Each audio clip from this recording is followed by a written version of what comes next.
On the night the storm swallowed the town, a single dad named Evan pulled over to help a stranger collapsed in the rain, a wounded female soldier desperate to get home. Neither of them knew that this single act of kindness would set off a chain of events that would turn their lives upside down. And weeks later, when she finally stood again on her own 2 feet, she heard a knock at her door, one that would change everything she thought she knew about destiny, forgiveness, and family. The rain came down in violent sheets, the kind that blurred windshields and drowned headlights in a milky haze.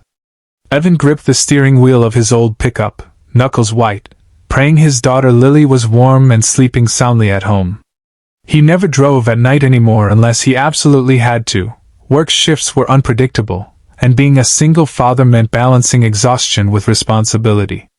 Tonight, however, life had its own plans. He spotted a figure on the side of the road, small, hunched, barely visible under the assault of the storm. At first, he almost drove past. So many people warned him not to stop for strangers. But something pierced through that instinct, a limp, a collapse, a flicker of pain. Evan braked so abruptly the truck fishtailed. He jumped out and ran toward the figure without thinking. It was a woman. A young woman in a soaked military uniform, her hair plastered to her cheeks, her lips trembling blue. She tried to push herself up, but her arm gave way beneath her. Hey! Don't move," Evan said, kneeling beside her. "You're freezing. Let me help." She shook her head stubbornly. I'm fine," she whispered, even as her body betrayed her, and she collapsed again. "You're not," he said softly. "Come on. I've got you." He carried her to the truck, feeling how light she was beneath the weight of her uniform. She didn't speak until he cranked the heat and pulled onto the road again. "My name's Arya," she murmured, voice barely audible. "Thanks for stopping. Most people wouldn't." "I'm not most people," he said simply.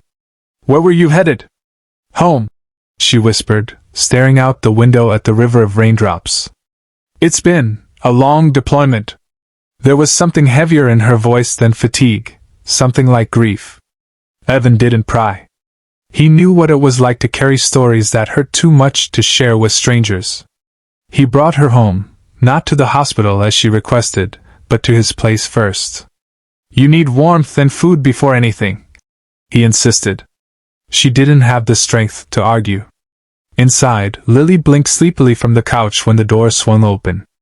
"Daddy? Who's that?" Evan crouched beside her. "Someone who needs our help tonight." Lily nodded solemnly, her curls bouncing. "Then we help." Arya broke, just a little. A small, fragile smile cracked through her exhaustion.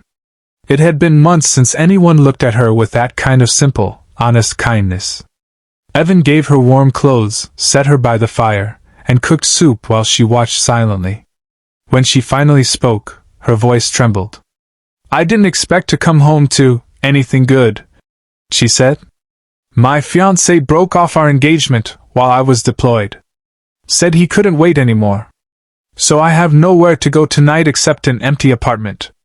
Evan felt a sting in his chest. Not romantic, just human. "Then tonight," he said gently, "you're not alone." Arya's eyes shimmered with unshed tears. The storm outside raged on, but inside the small living room, something warm, fragile, and unexpected began to grow. A connection neither of them saw coming. In the days that followed, Arya stayed longer than she planned. At first, she insisted she'd leave in the morning, then after breakfast, then after she regained her strength. But each time she tried to go, Lily begged her to stay a little longer. "Just until story time, just until Daddy finishes work, just until the cookies are done." And Arya, who had spent endless nights on the base feeling forgotten, found herself drawn to this fragile slice of normal life. The warmth, the laughter, the gentle presence of a man who listened without judgment. Evan never asked for details about her deployment. He simply treated her like a human being. Something she had longed for without realizing it. But healing wasn't linear. Arya often woke up at night, breathing hard, clutching the blanket like a shield. Evan heard her once, sitting alone on the porch steps in the cold, staring into the darkness, as if searching for something she couldn't name. "You don't have to pretend around me," he said one night, handing her a mug of tea. She swallowed hard. "I don't know who I am anymore," she whispered. "The person who left for deployment isn't the person who came back." Evan looked at her with steady, unwavering warmth. "Then maybe you're becoming someone stronger." Arya blinked fast, tears tugging at her defenses. She had been trained to stand tall, to endure, to never let cracks show. But here, those cracks felt safe. Days turned into weeks. Lily adored her. Evan respected her. And Arya, despite her determination not to, began to feel something she hadn't felt in years. Home. But life, as always, had its own timing. One evening, after Arya finally moved back to her apartment across town, she heard an unexpected knock at her door. She almost didn't answer. She wasn't ready to face people, or the world, or anything outside her small, safe bubble. But when she opened it, her breath caught. There stood Evan, sopping wet from the drizzle, holding Lily's tiny pink backpack in his hands. "She left this in your truck," he said, smiling awkwardly. "But, that's not really why I came." Arya stared at him, confused, heart pounding. Evan cleared his throat. "I just wanted to say, thank you. For being there. For Lily. For me. For letting us be part of your healing." She swallowed hard. "You helped me first," she whispered. "You pulled me out of the rain." "Maybe," he said quietly. "But you brought sunshine into our home." A tear slid down her cheek, unexpected, unrestrained. "And Arya," he continued, voice steady, "you don't have to figure out everything alone. Not anymore. If you'll let us, we'd like to be part of your journey. For as long as you need." For a moment, Arya couldn't speak. Couldn't breathe.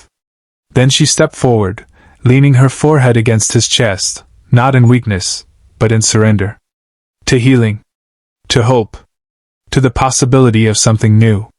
The storm months ago had brought her to a stranger. But this knock, this moment, gave her something far greater. A family she never expected. A life she thought she'd lost. A second chance.